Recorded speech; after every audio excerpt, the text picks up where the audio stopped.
This meeting's being recorded. Okay. All right, cool. Well, welcome everybody, and thank you for coming. I'm Shastin Sherwell, one of the aquatic biologists here at Quabbin Reservoir, and here is Taylor Goslin, the other aquatic biologist. And we take care of Quabbin Reservoir as well as the Ware River and the watersheds of both. So we are responsible for monitoring the water quality, so including chemical samples, like nutrients, bacteria, like the biological, so nutrients and all that stuff, but also the biological side of things, bacteria, phytoplankton, zooplankton, and we also look at the physiochemical parameters, so like temperature and all that stuff. So we are often, if you're here in the summer or spring and fall, you often will see a boat out there. That's probably us. We're taking water samples. And yeah, we monitor the water quality here. Today, we are focusing on one aspect of our job, and that is the phytoplankton and zooplankton that live in the water column of the Quabbin Reservoir. So I'm going to start. Oh, why is this not moving?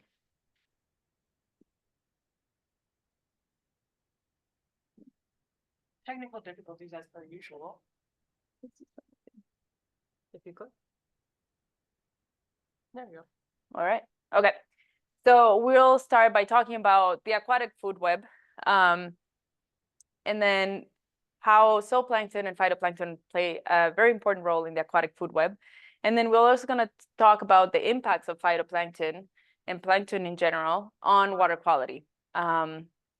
And then Taylor's going to walk you through our monitoring methods, and we'll show some results of our plankton monitoring program.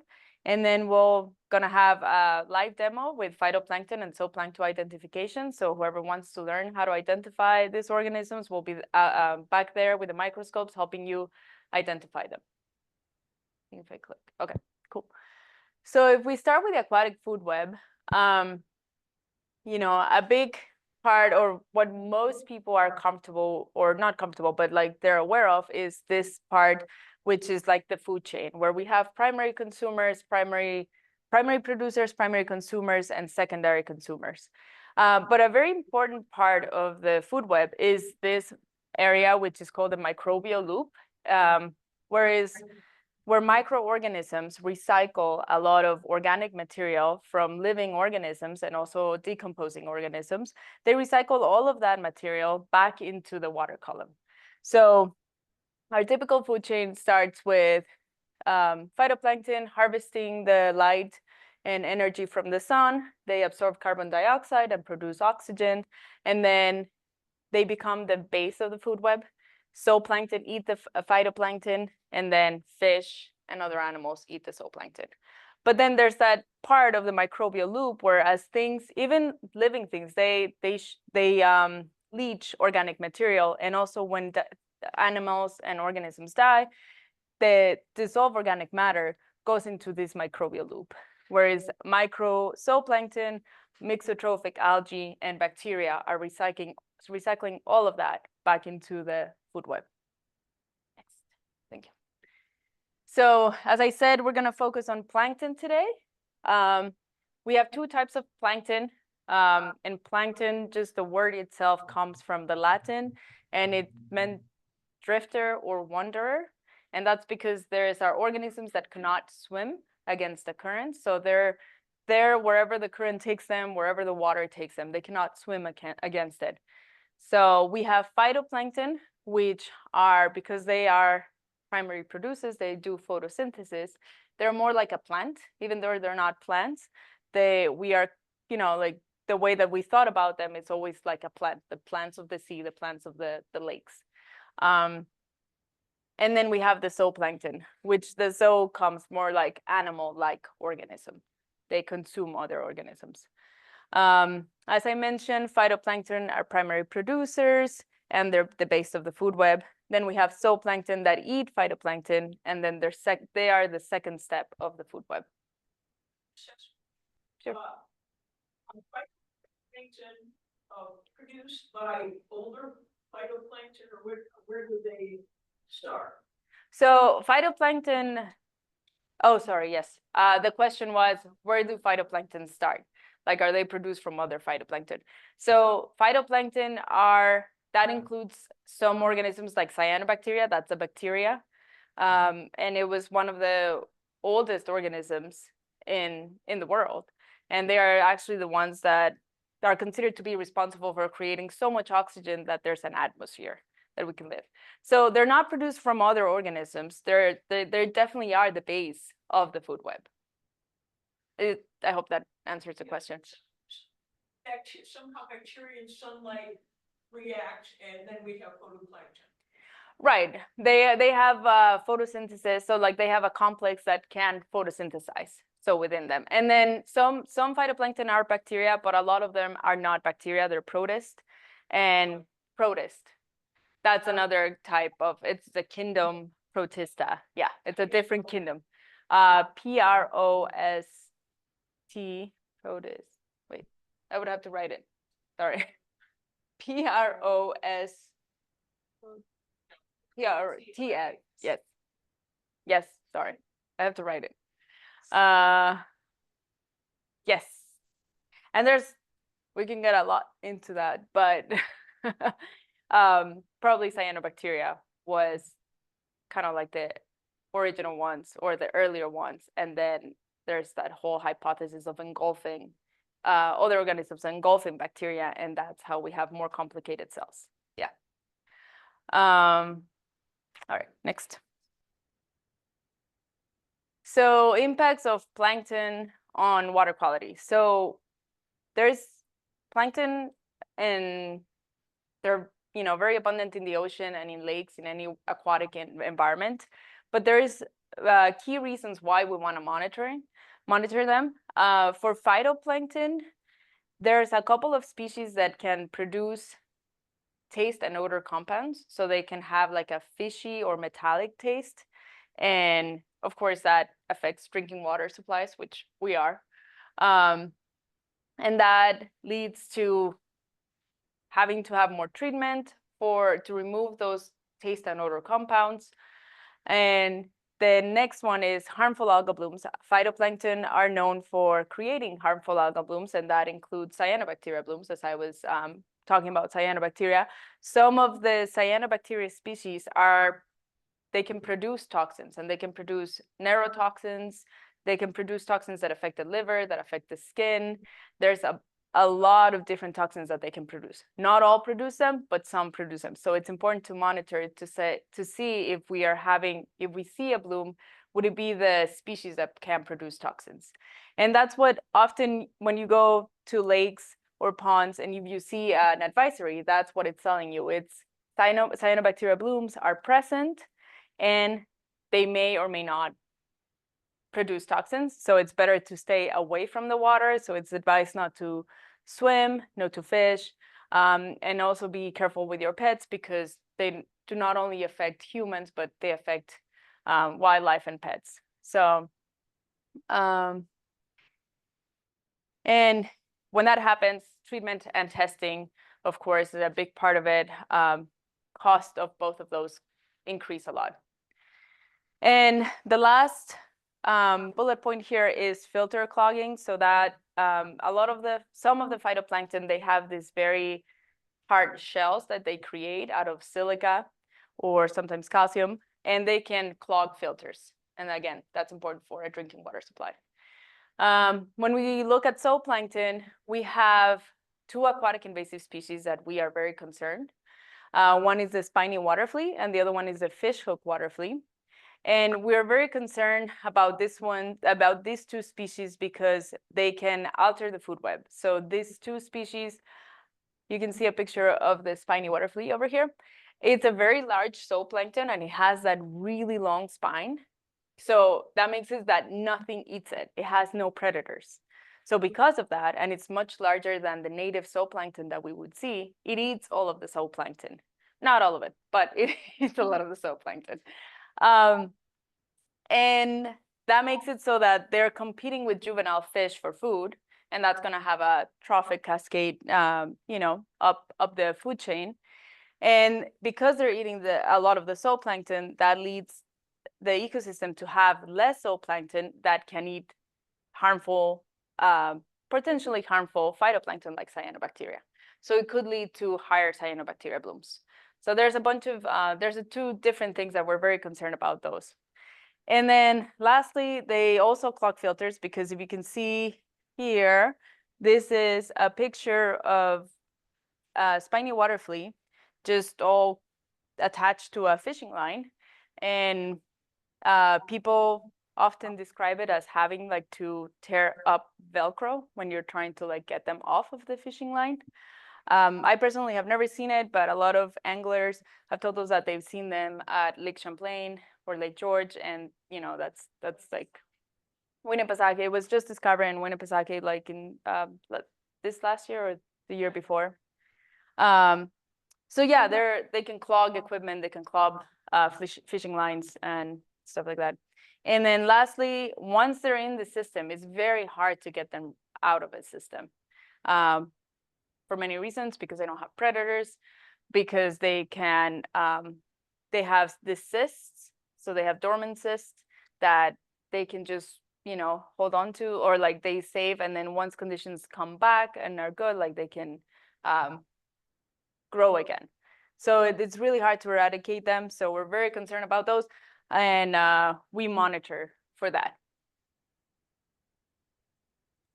They are from, I think, Asia. Pretty sure it's Asia. I'm not exactly where, but it's Asia. Next, please. Thank you. All right, impacts of climate change. So with warmer temperatures and other abiotic factors that are changing with climate change, we are concerned that we would have more frequent blooms, and that includes the taste and odor compounds or more cyanobacteria. And then again, that those blooms could produce toxins.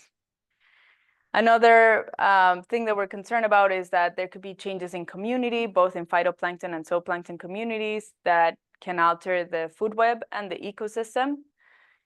And lastly, there with higher, warmer temperatures, and also like kind of like a longer growing season, and more recreation on lakes and ponds because it's warmer outside for longer, there's just a high probability of introduction of invasive species. And that includes zooplankton, but also aquatic plants that we also monitor, but we're not going to talk about those today. That's another presentation. And I think that's it. Next one. I think that might be right. Okay. Now I'm going to pass it on to Taylor.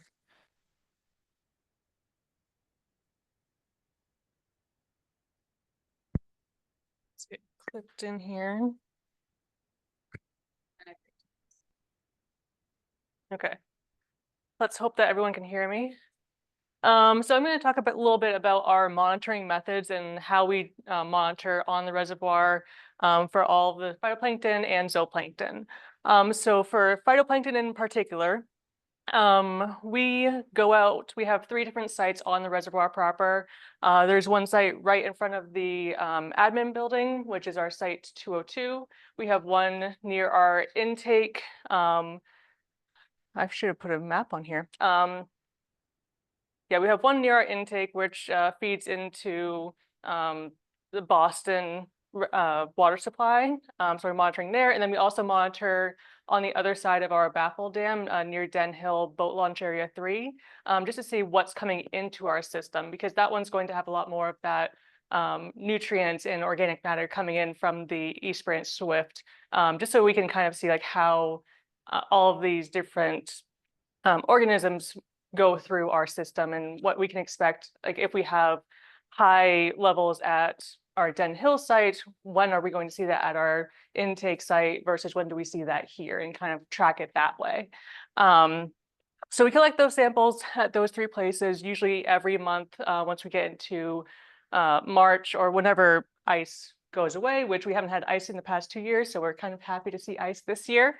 So at these sites, we use our XO2 sonde, which I don't have pictured here, but It's this probably 1.5 meter piece of equipment that is attached to a 40-meter cable, and we'll just lower that into the water. And as it's lowering, it'll be collecting a lot of water parameters. So the temperature, dissolved oxygen, pH, and it just collects a lot of this data so that we could have at the end this profile of all these chemical values and compare that to like where are we seeing these high aggregations of phytoplankton. So the actual collection of our water samples for this is done with this Van Dorn, which is in this middle picture here. Basically, it's just this hollow plastic tube. And when we're lowering it down, the 2 suction cups are held at each side, and we lower it down to, let's say, 11 meters, which is where we see the highest chlorophyll A phytoplankton levels. And then we'll drop this weighted weight, and it'll kind of just snap closed and collect that water sample. And then we just bring that up and we pour that into our bottles and bring that back to here so we can process. So that's how we collect them. We'll also, because we only look at a small amount, we need to filter everything down, really concentrate it so we don't have to look through a big sample, like a liter bottle, looking for these tiny things. The more you concentrate it, the more likely you're going to see what is actually in the water. And then we identify and count, and we create reports. So you can kind of see in these pictures off to the right-hand side, the furthest right is Shaston with our reel. And usually we'll just sit on a cooler and stay there for 30 minutes, just lowering this every meter or so. When it's nice and sunny, it's great. When it's windy and cold, it's not so great. To the left of Shaston are just 2 pictures of what we see in the microscope. So this top one has a Staurodesmus, and it's really very tiny, but that's one of the ones that we see. And then zooming out a little bit on this bottom picture, there's a couple bigger ones, but as you can see, we really have to zoom in to really tell what anything actually is. And then on the bottom left is just a nice winter picture of all of us out on the boat. Next slide. So here's some results from our 2024 phytoplankton monitoring. A lot of information, I know. I'll try to walk you guys through it.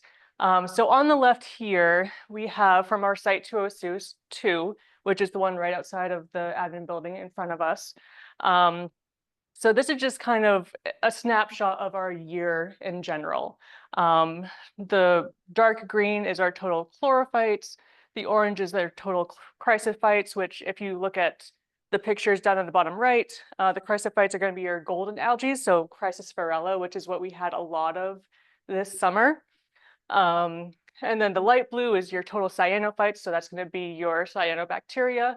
And then the dark blue is our total diatoms, which is like this left-hand picture of Asterianella, the very star-like. Diatoms will usually have that outer shell, and they're really pretty, so I really like them. So if you want to click. So there are a couple of patterns that we have. In the early spring, you're going to see a lot of diatoms. And you can kind of see it's all these dark blue, both. So also explain this graph a little bit more. This top part, that's our surface level. So that's like about like 0.5 meter into the water column, 3 meters. Oh, that's the 3 meters into our water column. And then it's a little bit further down. And then this is usually our deep point. So at 202, that's about 40 meters down. So if you want to click again.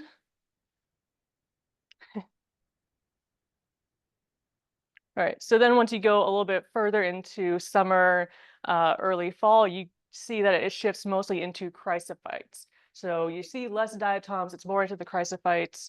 And then if you want to click again, and then by your late fall, early winter-ish, everything kind of just drops down and you see just mostly cyanophytes. Another pattern that we can see, if you want to click, is this difference in like between depths. So you see at the surface level in kind of our high summer area where you're going to see mostly chrysophytes, at the top, we only really see cyanophytes. Like there's not many chrysophytes, there's not a lot going on. But yeah, at these deeper levels, that's where you're seeing a lot of that chrysophyte. So there's seasonal patterns, but there's also patterns in the depth of the water column itself. And that generally has to do with oxygen levels and temperature of the water, because these phytoplankton really rely on those metrics to really do all of their processes. To this right, we have a graph of how our 2024 year went. And as you can see, we had a lot of Chrysosphaerella. So it's a golden algae, and it does produce a lot of, like when you have these high peaks, you're going to have more of a metallic or fishy taste, especially if it's not treated. So a lot of people who were in the Chicopee Aqueduct Valley system, probably this past season, like had a little bit of like, my water tastes a little bit weird, a little fishy. That's why. And it's not the first year that we've had this. We've noticed it in 2019. Of course, that's not the first time that it's ever happened. It's just the first time that we recorded it. And so we had it again in 2021, which was this little gray blip here. Not much of an aggregation, but it was there. And then 2022 is this kind of olive green blip. Again, kind of went up, but then it shot right back down. And then this year is in the, or not this year, 2024 is in the orange, and you can kind of see it just was all over the place. Like we'd have a spike and it'd go back down, and we'd be optimistic, like, oh, okay, it's done, and it'd shoot right back up. So it actually lasted pretty long this year, and we're trying to identify the patterns that kind of come with this. So if we have a really rainy spring, does that mean that we're going to have a high aggregation? Still don't know, working on it, but it's something that we're looking into. Go ahead. So as far as our zooplankton go, we have two different methods that we do it. We do vertical tows and oblique tows. So our vertical tows are really just what they say or sound like. Is just we have this cone or this mesh cone that we lower down into the water column just slightly above bottom. If you hit bottom, then you get a lot of gunk and muck, and you don't want that. So just above bottom, and then you just, at a constant speed, pull it up. That gets you a nice sample of the entire water column, and it concentrates that down, and then you can see what was there. So we do that at all of our phytoplankton sites. So the 202, the intake that I mentioned, and Den Hill. And then at our boat launch areas, we'll do our oblique tows. So what oblique tows are is we take the same net, but we're also like dragging it through the water column. So it's not just a straight up and down sample. It's kind of canvassing as much area as we can. And there's math behind calculating how much water we actually sample, but that's really to just have a better understanding of what's in the area, especially for that invasive zooplankton, which if you only do like one up and down, we have a lot of water, and the chances of us detecting it with just that one thing is very, very low. So we do the obliques to try and cover more space and just have a better idea of what we're actually looking for, or if it's here. I think I hit everything. Yeah. So for 2024, we still haven't found anything, which for right now is really good news. And I mean, since we don't have any of the invasive zooplankton, we are looking into more of the community composition. So what are our natives? What's naturally here? Because as soon as we do get the invasive, that's going to change. And so it'd be nice to have that data of what was here before versus what happens once this is introduced. Hopefully never. Hopefully that's very far away. But it's always nice to have more data on what's actually happening in this ecosystem. So again, why it's good that we don't have this or there's no data is comparatively Lake Winnipesaukee, like we said earlier, in 2023, they found this zooplankton, this invasive spining water flea. And that one is very similar conditions to Quabbin Reservoir. It's 44,000 acres. It's oligotrophic. And they started sampling in 2016, and they only did vertical tows. And then they found it in 2023, and it's just exponentially increased in population size since then. So the fact that we do both vertical tows and oblique tows and still haven't found anything is pretty good for us. So SWF stands for spiny water flea. It stands for spiny water flea. Yes. Yes. And then also comparatively, again, Lake Champlain, they found spiny water flea in 2014. Shaston going on ahead. So I mean, it is getting around. It is going to different places. It's in New York and Vermont. It's in New Hampshire. So we're trying our best to make sure that it doesn't come here. Okay, now you can go. So, Oh, you want the little oh, microphone? this is for the people in the groups. Yeah, you can talk too. Yeah, all right. So that is our presentation. Just like a quick run through what we do and a little bit of our results from last year. But now we can have the live demo. We have a couple of preserved samples for from the aggregation that we had in 2024, the crisis file aggregation, and also every time we do the zooplankton, the vertical toes and the oblique toes, we save some samples just for fun for this kind of thing. So we have some preserved samples for that. We have 2 microscopes in the back of the room. Here's just an example. We have some ID keys over there to learn how to ID phytoplankton, and they look something similar to this. And also I just have this diagram for the microscope because I don't know how many people have experience working with microscopes, but I can do like a quick run through to how we handle microscopes, and they're all set and they're focused, so it should be somewhat easy. But the main thing that I want to talk about is the fine focus and the coarse focus. So this is a fine focus, is that little knob over here, and the bigger one is a core adjustment. So when you're looking at a slide, this is what you're going to be looking into. Like you're going to be moving this in order to get it into focus for your eyes and for yourself. We also have the ocular lenses. I can help you with that. They can spread out a little bit more so that they're comfortably for your eyes. But so we'll just mainly be using this and that. We won't be moving anything else from the microscope. And we'll be back there. We'll be there helping you. So if you're interested, just let us know and we'll help you. Yes. Do you, are there any questions?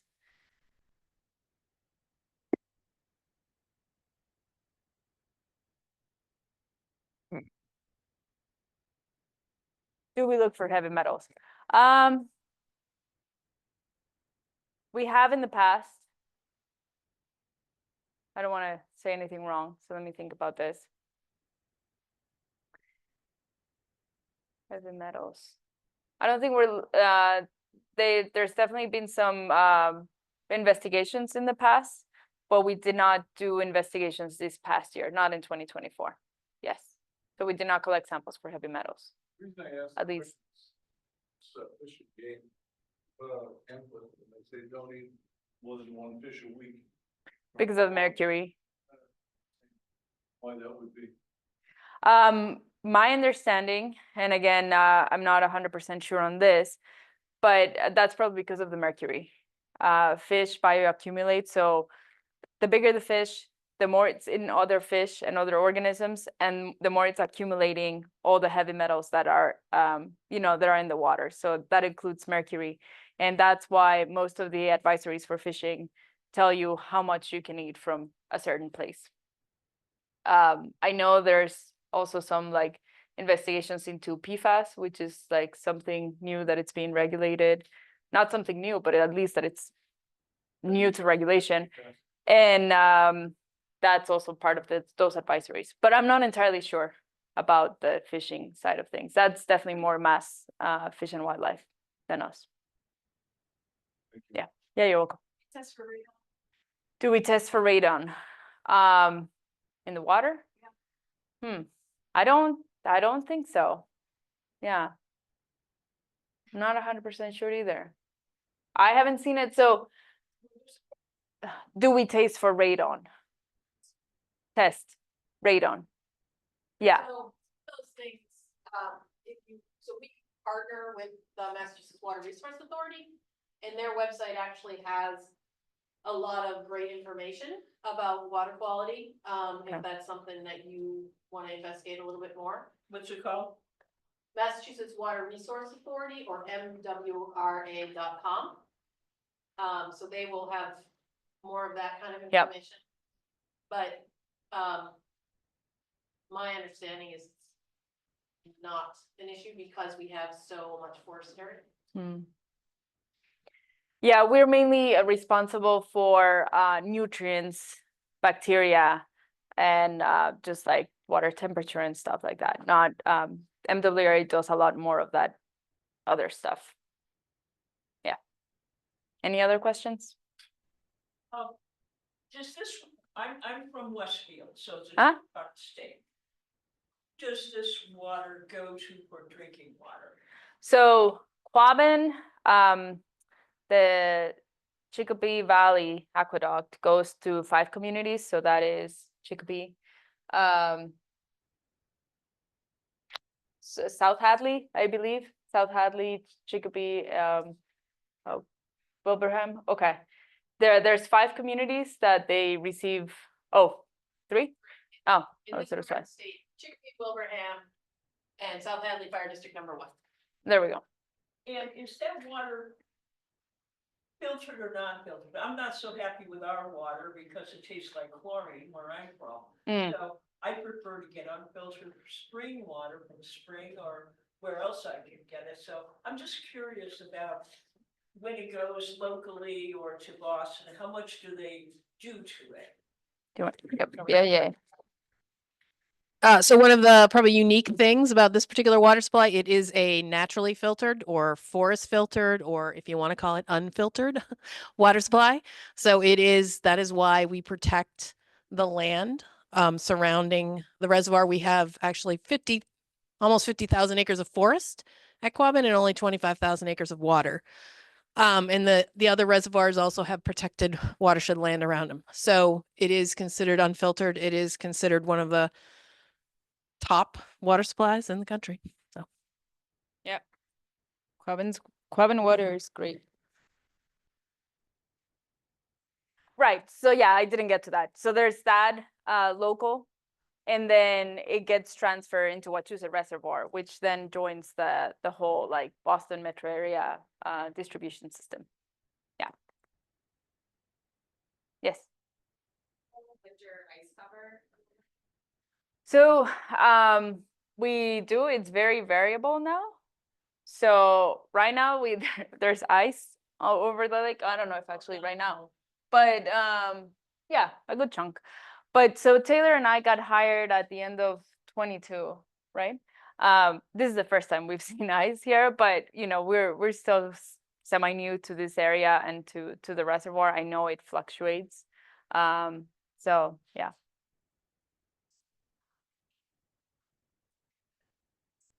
Mhm. That's something that we're investigating right now to see if, yeah, there's some correlations there.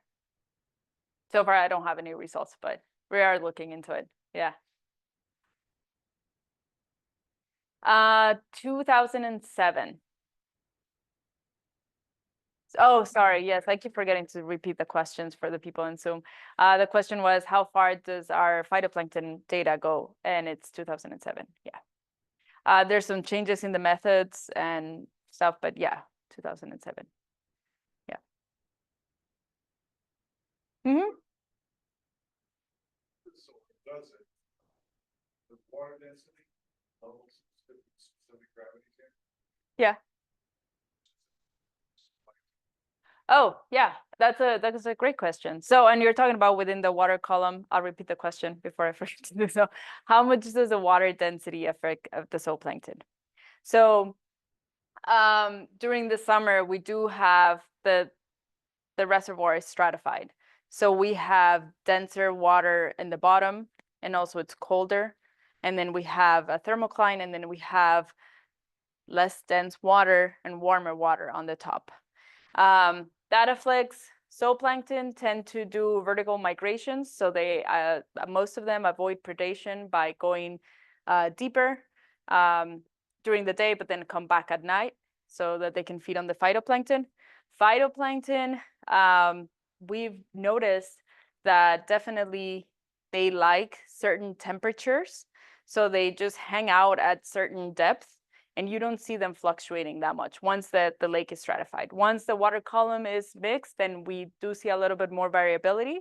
But when we saw that Chrysosphaerella aggregation, it really was within like a couple meters. So it's really interesting that they really do like a certain temperature. We're thinking it's temperature, maybe light availability, density, oxygen, yeah, a bunch of the nutrients. Like there's a multiple factors of like why they're hanging at that layer, but yeah, it definitely does affect them. Yeah.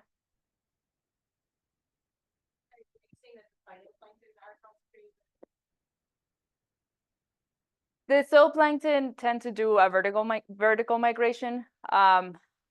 We haven't done any studies. That's just based on what I know from zooplankton. We haven't done any studies on vertical migrations here at Quabbin.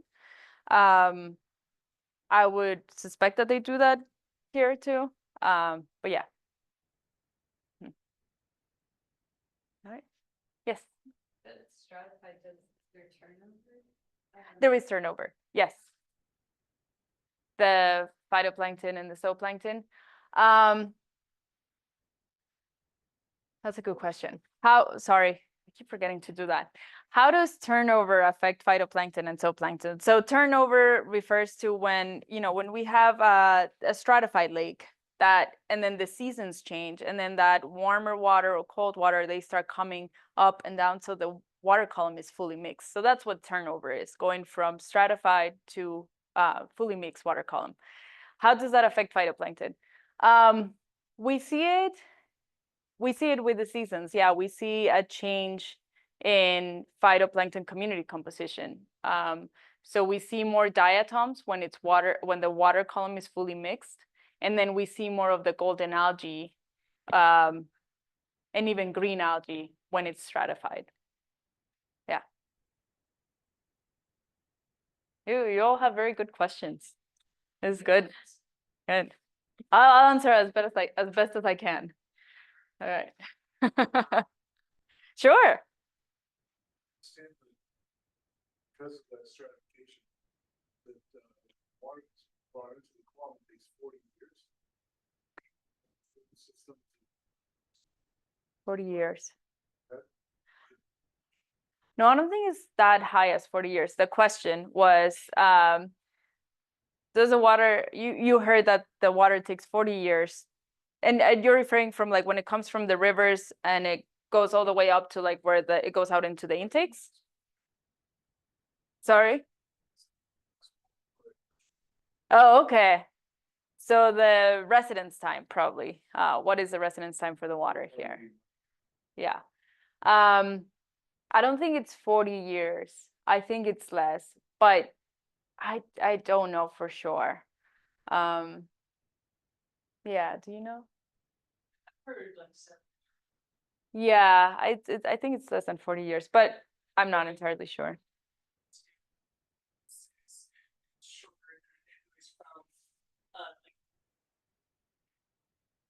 Right. Right. So as I was saying, yeah, from Den Hill, so our furthest near Boat Launch Area 3, like that area has to go up and around because of the Baffle Dam. And so from there it would go up and around, and then near like that first intake that goes to Wachusett, that time is going to be less than if it was going from Den Hill up and around all the way down to here at the admin building, in that intake. So the residence time is going to be variable depending on what branch of the Swift you're talking about. We have the west, the middle, and the east. And then also what intake you're talking about. So maybe from the furthest point to the admin building, it could be 40 years, or maybe if it was just Den Hill to our intake near for the Boston, like that could just be 7 years. So it's definitely depending on like what areas you're talking about. And I wish I had more of a concrete answer, but it's several years at least. So that's good for us. Yeah.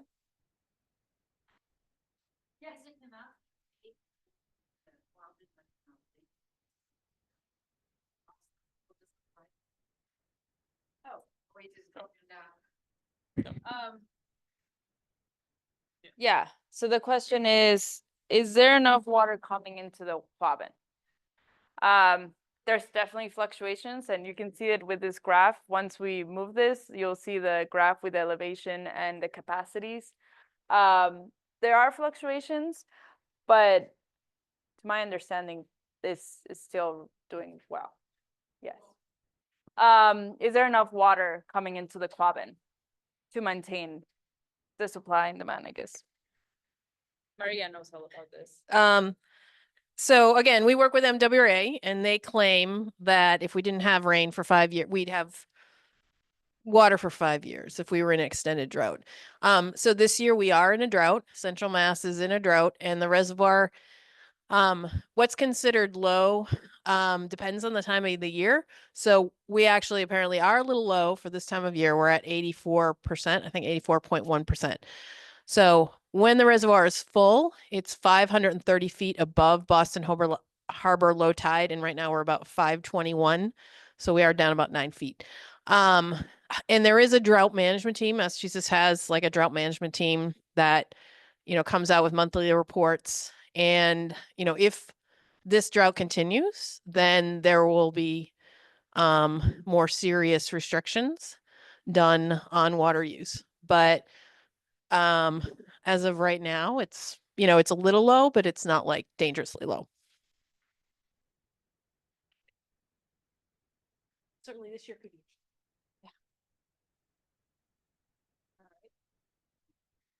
If there are no more questions, then we can start the live demo. Yes, we'll put, if you can go to the next. We'll play these videos. If anybody is not interested in looking into the microscope, or it's hard for you, we have these 2 videos of, there's a great channel on YouTube called Journey to the Microcosms, and it's all about microorganisms, mainly phytoplankton and zooplankton. We have 2 videos, one on diatoms and one on copepods. So these are phytoplankton, these are zooplankton, and we'll just play them in the background. So if you just want to watch that, you're welcome to. Thank you. Thanks. So yeah, if you stop sharing that and then share, I have the open.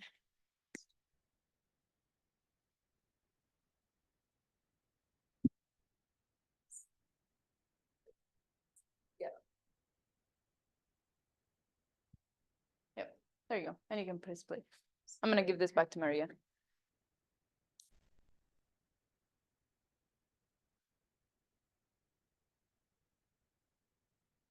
Hey Maria, here's the microphone. Thank you.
In 1703, an anonymous Englishman, known to history only as Mr. C, wrote to the Royal Society of London to report on a peculiar observation he'd made using only a simple microscope. He'd been looking at the roots of pondweed, but as he looked closer, he found attached to the roots, quote, many pretty branches composed of rectangular oblongs and exact squares. At first, he assumed that these geometric attachments must be salt crystals.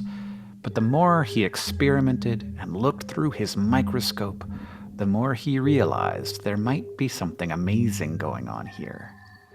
These tiny, beautiful shapes seemed kind of plant-like. Today, with the benefit of many, many more observations and far superior equipment, we know that this 18th century letter is one of the earliest descriptions of a diatom, a photosynthetic, unicellular algae that can become so plentiful that oceanic blooms of these organisms, which we cannot see individually without a microscope, are nonetheless visible from space.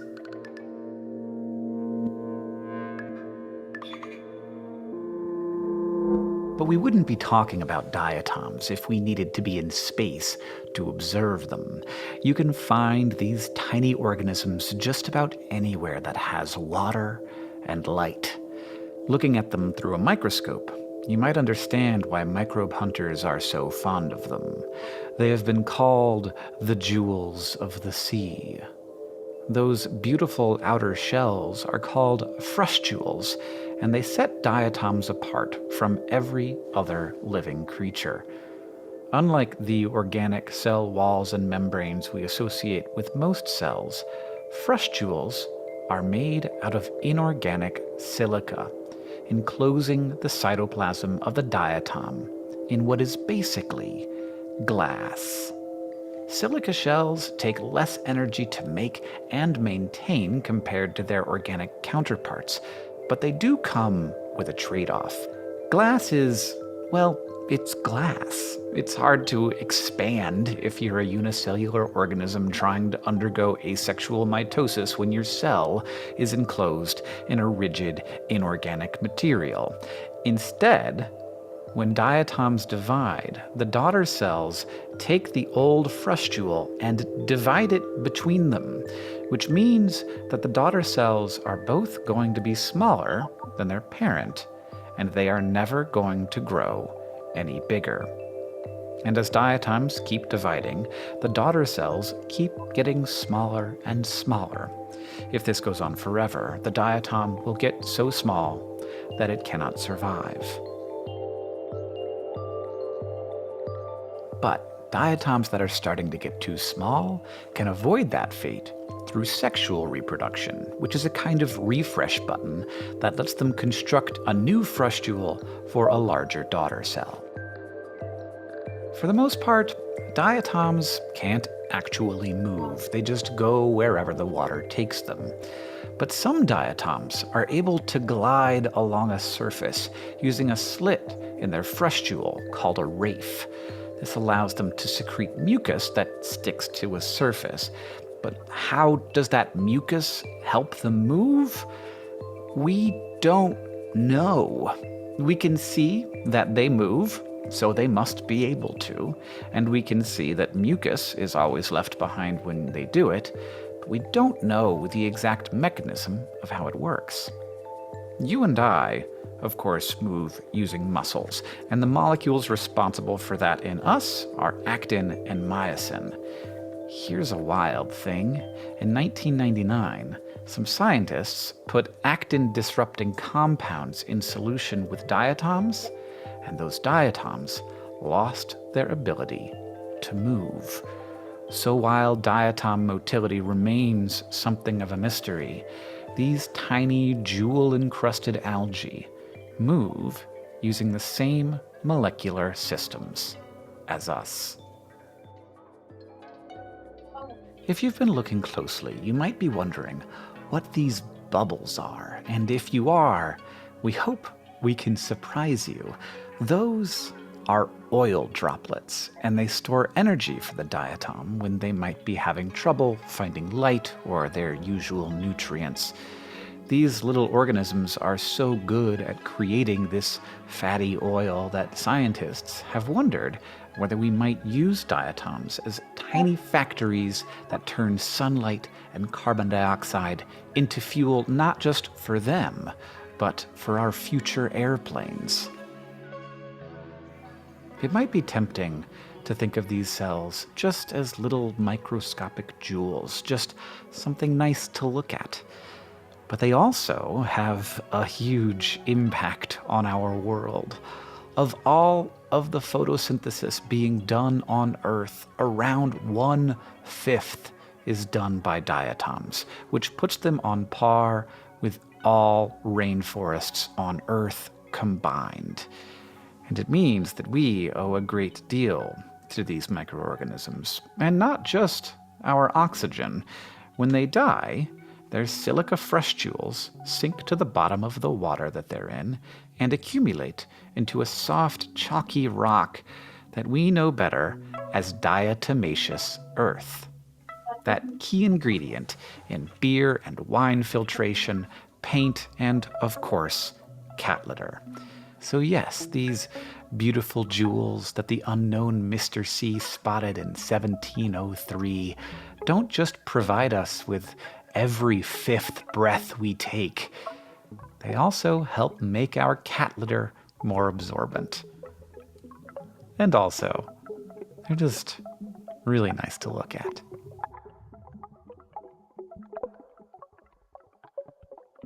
So thank you for coming on this journey with us as we explore the unseen world that surrounds us.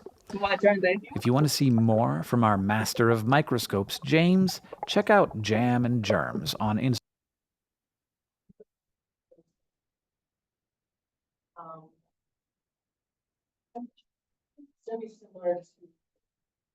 Who's coming in the driveway?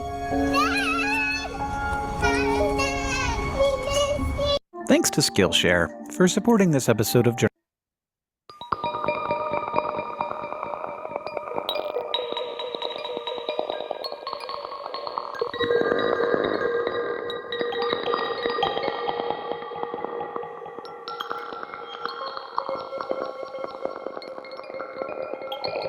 Learning about ecology can make the world look like one big buffet, except all the dishes are eating each other. At the start, you have the photosynthetic organisms churning sunlight into sugar, and everything just cascades into culinary chaos from there. There's ciliates eating algae, ciliates eating other ciliates, rotifers and fish and everything else that comes after. And somewhere reigning comfortable from its spot in the middle of all of this is the copepod.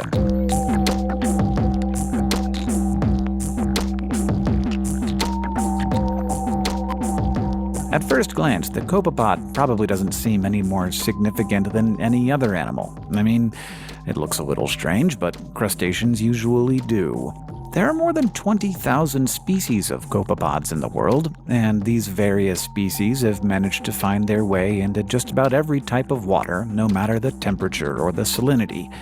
There are species in freshwater ponds, species in oceans, and species deep in hydrothermal vents. And just as they've managed to find so many different places to live, so have they found many different ways to live. Some swim freely through those waters, others pursue a more parasitic strategy, and some become hosts for parasites themselves, like the guinea worm, which enters the copepod as a larva and leaves ready to infect whoever has eaten the copepod. But however many different types of copepods are out there in the world, they do have a few things in common. They hatch from eggs, beginning their lives as a round, not fully formed version of itself. The copepod molts several times from this larval stage, its body lengthening and forming more pronounced divisions as it goes through a youthful copepodite stage, and eventually the copepod reaches its adult form, its segmented body forming a tapered shape encased in an armored exoskeleton. Copepods have a very simple eye that senses light, which they use to orient themselves in water. A few species are even capable of something like vision. But perhaps the copepod's most essential sensing comes from its two pairs of antennae, the most noticeable of which is that almost comically large set that you see here. And along the length of those antennae are small sensory hairs called setae that help the copepod detect changes in its surroundings. Now, those antennae don't just sense, they also help the copepod mate. When a male copepod finds a female copepod who he likes very, very much, he can bend his antenna to grab her. And that might sound like a funny detail about an equally funny-looking part of a copepod's body, but it's also part of its success. When you're a tiny animal trying to reproduce in a big body of water, the vastness of your surroundings makes it enormously difficult to find a mate. It would be like trying to find a date on Tinder, except like 99% of the profiles you're swiping through are just pictures of water. So when you find someone, you really have to hold on to them. Copepods, of course, aren't the only animal facing this challenge. There are lots of animals in the ocean that are just too tiny to overcome the ocean's currents and the way that water feels like honey when you're that size. As a collective, they are called zooplankton, and they spend their lives drifting where the currents take them in the hopes that food will also be there.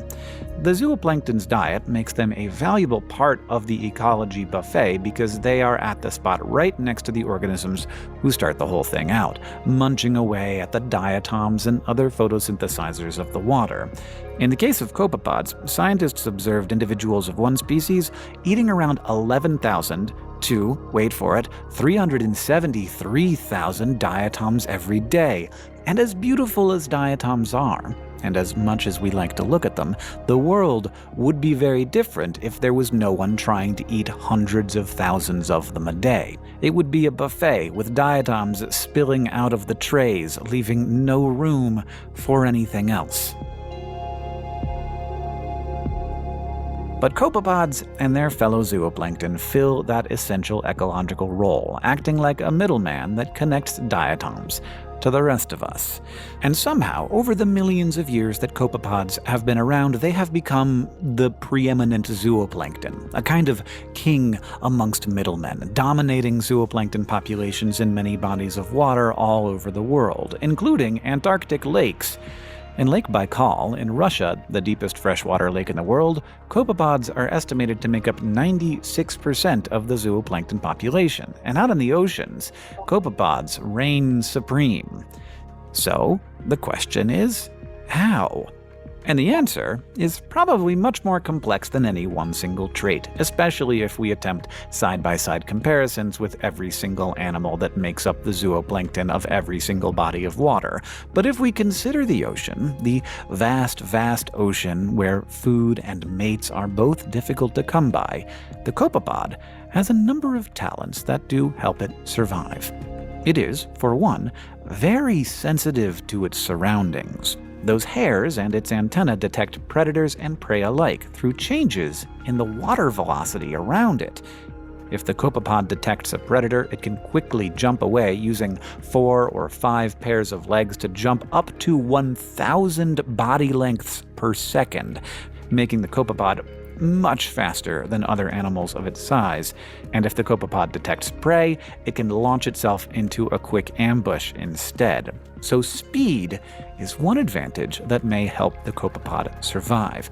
But this organism doesn't rely on ambushing alone to sustain itself. It is also capable of a much more sustained search for food by vibrating some of its appendages, which creates a feeding current that the copepod can scan and dine upon like it is its own personal banquet.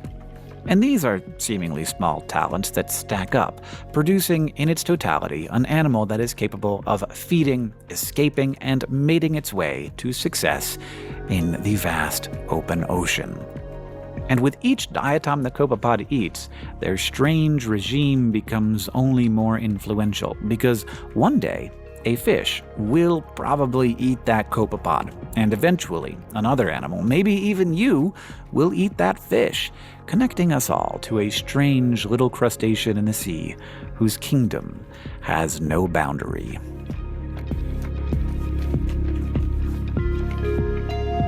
Thank you for coming on this journey with us as we explore the unseen world that surrounds us.